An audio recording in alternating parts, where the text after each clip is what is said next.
Assalamualaikum warahmatullahi wabarakatuh.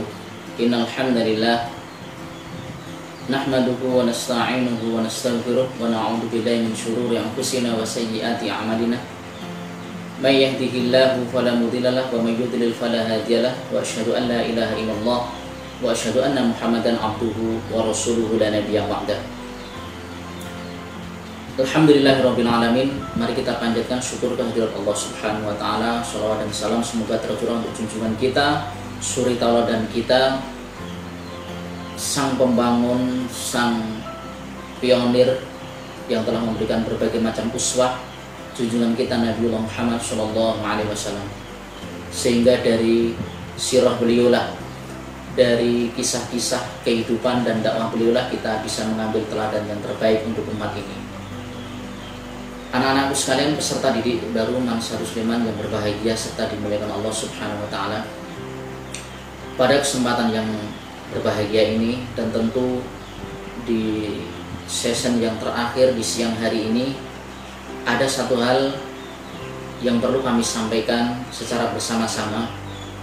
Tentu di bawah naungan Mansur Sulaiman, di bawah Kementerian Agama DIY atau Daerah Istimewa Yogyakarta ini, perlu kita sampaikan tentang beberapa tema yang berbasis mari kita bersama-sama lagi membuka kisah-kisah yang ada di dalam Al-Quranul Karim tentang bagaimana sesungguhnya Islam ini disebarkan dengan rahmatan lil alamin dan dengan proses yang penuh bil hikmah. Tentu juga kita mengaca dan bercermin dari kisah-kisah dari sahabat, dari Rasulullah Shallallahu Alaihi Wasallam yang paling tinggi, kemudian para sahabat, tabiin dan tabiin, sehingga kita berada di dalam jalur salafus saleh di dalam menyampaikan syariat Islam ini, menyampaikan ajaran Islam ini, dan juga di dalam bersama-sama kita untuk menjalankan thalabul ilmi di Mansur Sulaiman ini, sehingga moderasi atau berpikir moderat sesungguhnya bukan hal yang baru di dalam tataran tarikh ataupun ajaran Islam ini. Karena Rasulullah SAW di hari-hari yang pertama ketika beliau berdakwah, baik itu di Mekah, lebih-lebih di periode Madinah, kita mengenal bagaimana Rasulullah SAW kedatangan beliau adalah untuk merangkul semua elemen masyarakat, baik itu orang kaum muslimin terdiri dari dua, dan tentu ini yang menjadi komponen yang utama, yaitu kaum muhajirin dan kaum ansor. Tentu ansor sebagai penduduk asli Madinah, mereka kebanyakan dan mayoritas hampir semuanya mereka memeluk Islam. Ansor adalah penolong Nabi Muhammad SAW yang datang dengan para sahabat dari Mekah dengan tidak membawa apa-apa dan tidak memiliki apa-apa, sehingga penduduk yang ada di Madinah saat itu pun tidak lepas dari penduduk-penduduk non-muslim yang saat itu kita mengenal dengan beberapa suku, baik itu suku Bani Qainuqa, Bani Nadir, Bani Ghatafan, yang notabene mereka adalah orang-orang Yahudi ataupun orang-orang Nasrani. Dan semua elemen masyarakat ini oleh Rasulullah SAW diajak duduk bersama untuk menyepakati sebuah peraturan untuk memandang ke depan dan membangun Madinah saat itu. Kita mengenal dengan istilah perjanjian Madinah atau Mitsaqul Madinah. Dan yang perlu dicermati adalah bahwasanya seluruh hak-hak dari seluruh elemen masyarakat lintas agama, baik kaum muslimin sendiri, penduduk Mekah sebagai pendatang, penduduk Madinah, orang-orang Yahudi dan Nasrani, semuanya mendapatkan hak-haknya masing-masing secara adil. Adapun jika di kemudian hari pada akhirnya orang-orang Yahudi terdeportasi atau terusir dari Madinah, itu adalah bukan salah Rasulullah SAW ataupun para orang-orang muslimin baik muhajir dan ansor, tetapi semata-mata karena pengkhianatan mereka selama beberapa kali yang mereka lakukan, sehingga terpaksa Rasulullah SAW mengusir mereka dari Madinah. Selebihnya Rasulullah SAW senantiasa berpesan kepada kita semuanya, berpesan dengan betul-betul agar berlaku adil, kepada apa? Kepada orang-orang muslim, bahkan kepada orang-orang yang non-muslim. Dan itu sendiri Allah Subhanahu wa taala juga menegaskan tentang berperilaku adil itu. Selama, sekali lagi, selama orang-orang atau saudara-saudara kita yang non-muslim itu mereka adalah antabaru, mereka berbuat baik kepada kita dan mereka juga berlaku adil kepada kita. Atau secara tegas di dalam Al-Qur'anul Karim ini disebutkan la yukhrijukum min diyarikum. Mereka orang-orang non-muslim ini tidak melakukan sebuah kegiatan ataupun aksi yang sifatnya sampai mengusir atau mendeportasi kita dari kampung halaman kita. Maka tentu mereka layak untuk mendapatkan persahabatan kita, untuk mendapatkan rangkulan kita, untuk mendapatkan pertolongan kita, sehingga kita sama-sama dengan komponen seluruh elemen bangsa ini untuk menatap ke depan, untuk membangun negeri ini yang terbaik, meskipun itu dengan berbeda-beda agama, suku, ras, warna kulit, dan golongan. Nah, sehingga silahkan anak-anakku sekalian, Anda simak beberapa tayangan berikut ini, setidak-tidaknya mewakili kita semuanya dalam tatap muka, dalam subjudul moderasi atau berpikir moderat di dalam sebuah judul Islam Rahmatan lil Alamin. Oke, silahkan disimak tayangan berikut ini dan jangan lupa Anda likes dan subscribe di dalam YouTube yang ada di Man1 Sleman ini.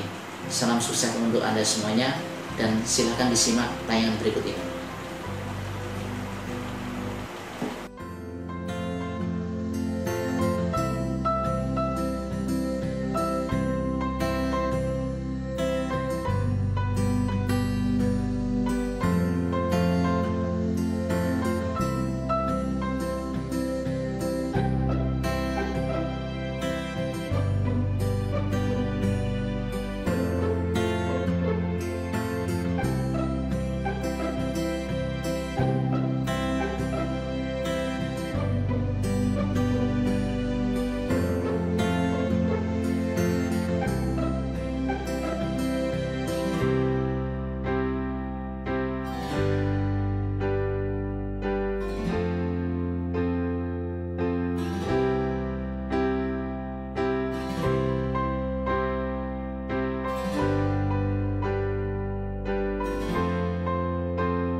Anak-anakku sekalian yang berbahagia serta dimuliakan Allah Subhanahu wa taala, terutama peserta didik baru yang kubanggakan semuanya, dan juga seluruh pirsawan yang ada di YouTube yang tentu kami tidak bisa menghitung satu persatu. Tentu berbagai macam peristiwa yang ada di NKRI yang kita cintai ini, berbagai macam carut-marut politik tentu sangat mempengaruhi kehidupan kita, baik kehidupan kita bersosial, beragama, atau secara religius, ataupun mempengaruhi seluruh elemen dalam kehidupan kita berbangsa dan bernegara.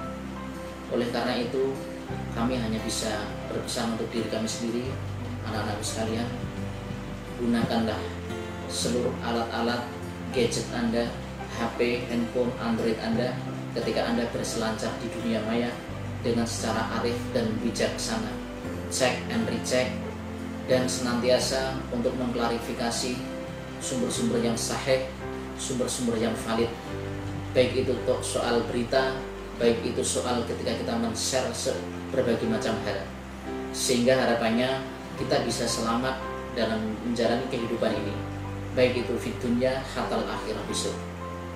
Sekali lagi, ketika kita berpikir tentang Islam itu rahmatan lil alamin, kata-kata lil alamin ini adalah jamak.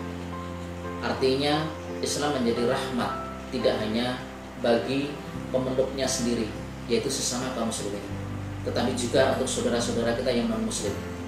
Ada Kristen, Katolik, Hindu, Buddha, Konghucu dan lain sebagainya.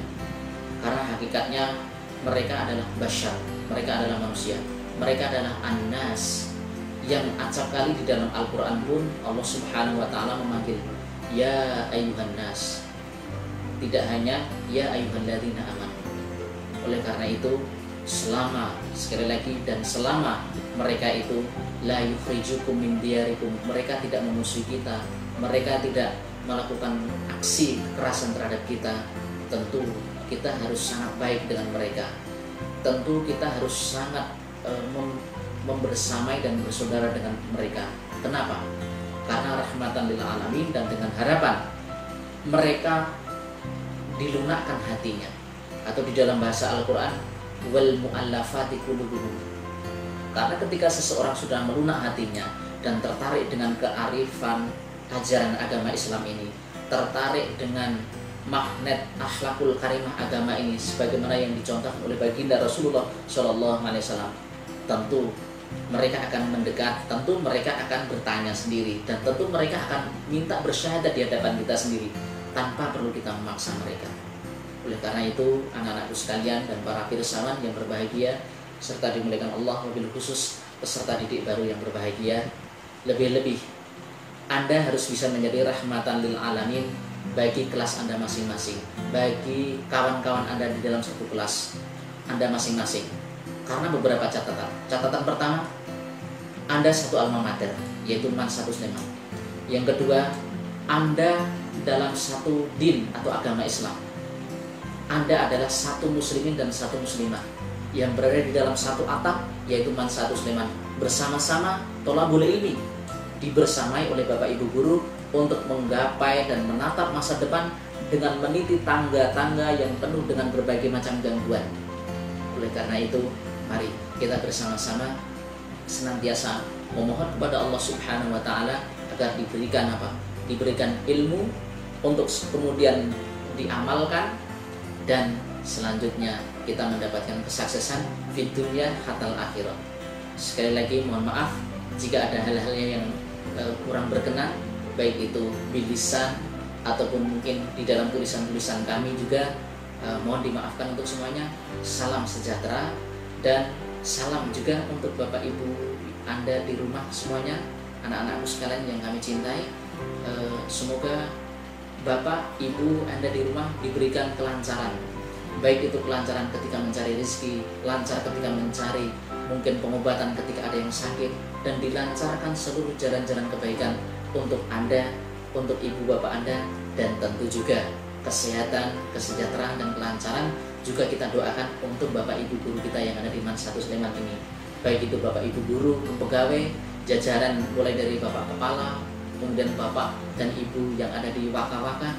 Semoga mereka dalam kondisi sehat walafiat, karena mereka akan menjadi pembimbing kita semuanya di dalam menjalani masa tholabul ilmi di Mansatu Sleman ini.